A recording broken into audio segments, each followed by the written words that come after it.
नमस्कार, आप देख रहे हैं मिरर मीडिया। मैं हूं अनुपम कुमार। बढ़ते हैं आज की सुर्खियों की ओर। मुहर्रम को लेकर पाकुड़ में मॉक ड्रिल का आयोजन, पुलिस छावनी में तब्दील हुआ इलाका।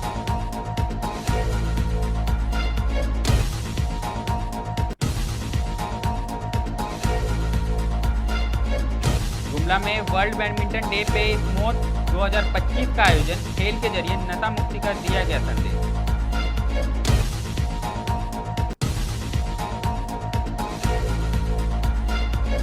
जमशेदपुर में अमूल दूध के गोदाम में भीषण आग, लाखों की संपत्ति जलकर हुई खाक, 2 किलोमीटर तक फैला धुआं।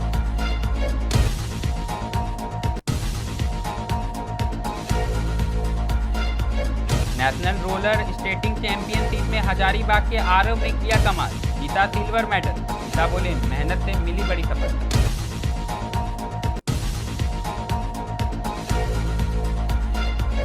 रामगढ़ में अवैध खनन के दौरान धंसी चाल, 4 की मौत, ग्रामीणों ने सौ रखकर किया प्रदर्शन।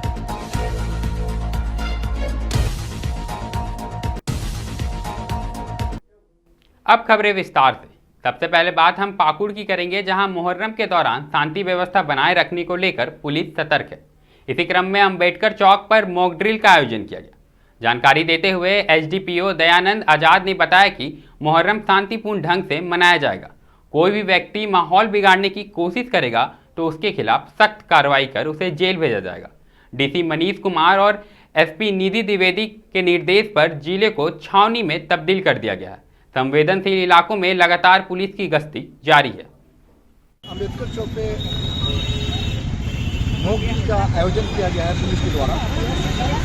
इसके लिए हमारी पुलिस कप्तान मैम और डीसी साहब का एक निर्देश था कि आगामी मुहर्रम पर्व को लेकर के जो कल और परसों मनाया जाना है, कि उसमें अगर कोई उपद्रवी बदमाशी करने का प्रयास करेंगे तो उनसे कैसे सख्ती से निपटा जाए, और उन लोगों को ये मैसेज देने के लिए कि पाकुड़ पुलिस पूरी तरह तैयार है मुहर्रम में व्यवधान डालने की मंशा रखने वाले व्यक्तियों के ऊपर कड़ी से कड़ी कार्रवाई करने की। और अब ये मॉक ड्रिल की परंपरा प्रत्येक पर्व त्योहार में। अगली खबर गुमला से आई है, जहां वर्ल्ड बैडमिंटन डे के मौके पर शनिवार को गुमला जिला प्रशासन ने इंडोर स्टेडियम में स्मोथन 2025 नामक एक दिवसीय बैडमिंटन प्रतियोगिता का आयोजन किया। यह कार्यक्रम नशा मुक्ति अभियान के तहत आयोजित किया गया, जिसका उद्देश्य युवाओं को नशे से दूर रखकर खेल की ओर आकर्षित करना है। इस मौके पर उपायुक्त प्रेरणा दीक्षित मुख्य अतिथि के रूप में मौजूद रही। उन्होंने खिलाड़ियों से मुलाकात की और खुद बैडमिंटन खेलते हुए उनका उत्साह बढ़ाया। उपायुक्त ने युवाओं से नशा छोड़ने और खेल को जीवन में हिस्सा बनाने की अपील की। उन्होंने कहा कि इंडोर स्टेडियम का जल्द ही नवीकरण किया जाएगा ताकि खिलाड़ियों को बेहतर प्रशिक्षण मिल सके। वर्तमान में यहाँ प्रशिक्षित कोच की निगरानी में सैकड़ों बच्चे नियमित अभ्यास कर रहे हैं। मैं बात करूँ तो यहाँ पहले से खेलने का बहुत अच्छा प्रवृत्ति है, लोग खेलते रहे हैं। और हम लोगों का जो ये रेसिडेंशियल कैंपस है, यहाँ कम से कम 100 बच्चे हैं जो यहाँ कोचिंग कर रहे हैं। बाकायदा हम लोगों ने कोच रखा हुआ है जो ट्रेनिंग देता है, और हमने नया कोर्ट भी तैयार करवाया है। और ये पूरी बिल्डिंग का रेनोवेशन जिला प्रशासन करने जा रहा है। मैं उम्मीद करती हूँ शहर के बहुत सारे प्लेयर्स आएंगे, हम लोग कोच भी यहाँ पे देंगे और वो ट्रेनिंग करके और वो नेशनल लेवल पे बनेंगे, ये मेरी शुभकामना। मैडम, हॉकी और फुटबॉल में तो गुमला ने अपना पर्चा लहराया है, क्या लगता है बैडमिंटन में बच्चों में क्या पोटेंशियल है और प्रशासन किस रूप में देखता है? बच्चों का बहुत अच्छा पोटेंशियल है। मैं खुद भी एक साधारण सी प्लेयर हूँ, पर जब भी आती हूँ बच्चों को मैंने देखा है बहुत अच्छा खेल रहे हैं। अगर उनको हम बहुत अच्छा प्रैक्टिस देते, इवन मेरा प्लान है कि वो अच्छा खेलेंगे तो हम लोग पुलेला गोपीचंद एकेडमी के साथ भी MOU साइन करके बच्चों यहाँ के बच्चों को वहाँ भेजेंगे ताकि वो नेशनल लेवल पे प्लेयर। जमशेदपुर के MGM थाना क्षेत्र अंतर्गत सिमुलडांगा में शनिवार सुबह अमूल दूध के एक बड़े गोदाम में आग लग गई। यह गोदाम राष्ट्रीय राजमार्ग 33 के किनारे स्थित है और करीब 1 एकड़ क्षेत्र में फैला हुआ है। सुबह सुबह इस आग ने कुछ ही पलों में पूरे गोदाम को अपनी चपेट में ले लिया, जिससे आसपास के इलाकों में अफरा तफरी मच गई। प्रारंभिक जानकारी के अनुसार आग लगने की वजह शॉर्ट सर्किट मानी जा रही है।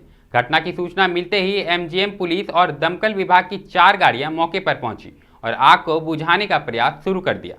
हालांकि अब तक किसी के घायल या हताहत होने की खबर नहीं है, लेकिन गोदाम में रखे लाखों रुपए के उत्पाद जलकर खाक हो गए। फिलहाल पुलिस और फायर ब्रिगेड आग के कारणों की विस्तृत जांच में जुटी है। अब रुख हजारीबाग का करेंगे, जहां आरव यादव ने कोलकाता में आयोजित 9th national roller skating championship में शानदार प्रदर्शन करते हुए सिल्वर मेडल जीता है। यह प्रतियोगिता roller skating federation of India के तहत आयोजित हुई है, जिससे देश भर से खिलाड़ी शामिल हुए थे। वहीं इस जीत के बाद आरव के कोच राजेश राम ने बताया कि करजन ग्राउंड में उसकी नियमित प्रैक्टिस होती है और वह बेहद प्रतिभागिशाली है। उन्होंने कहा कि बारिश की वजह से प्रतियोगिता प्रभावित हुई, वरना आरव गोल्ड मेडल जीत सकता था। हजारीबाग लौटने पर आरव का जोरदार स्वागत हुआ। उनके पिता ने कहा कि वह बेटे की मेहनत पर गर्व करते हैं और हर कदम पर उसका साथ देंगे। मेरा 100 मीटर में सिल्वर मेडल हुआ। ये 9th नेशनल रैंकिंग चैंपियनशिप थी, जो RSFI के through, roller skating federation of India के थ्रू हुई थी। ये वेस्ट बंगाल में हुआ था और यहाँ के बच्चे बहुत मेहनती है। अब अभी नया ग्राउंड बना है, तो नए ग्राउंड में प्रैक्टिस कर रहे हैं। लगातार बच्चे आते हैं।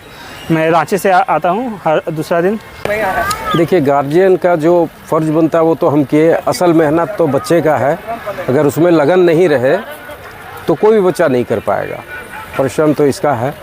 क्या सोचते हैं आगे? आगे क्या, ये कर रहा है बहुत बढ़िया, जहाँ तक जा सके वो करेगा। कितना सपोर्ट रहता है? सपोर्ट तो पूरा रहता है। ये जिस तरफ जाना चाहे। रामगढ़ से बड़ी खबर सामने आई है, जहां मांडू प्रखंड स्थित कुजू ओपी क्षेत्र के CCL कर्मा परियोजना के नजदीक महुआ टुंगरी में शनिवार तड़के एक बड़ा हादसा हो गया। सुबह करीब 5 बजे अवैध कोयला खनन के दौरान चाल धंसने से अफरा तफरी मच गई। इस हादसे में 4 लोगों की मौत की चर्चा है। हालांकि प्रशासन की ओर से फिलहाल केवल 1 शव की बरामदी की पुष्टि हुई है।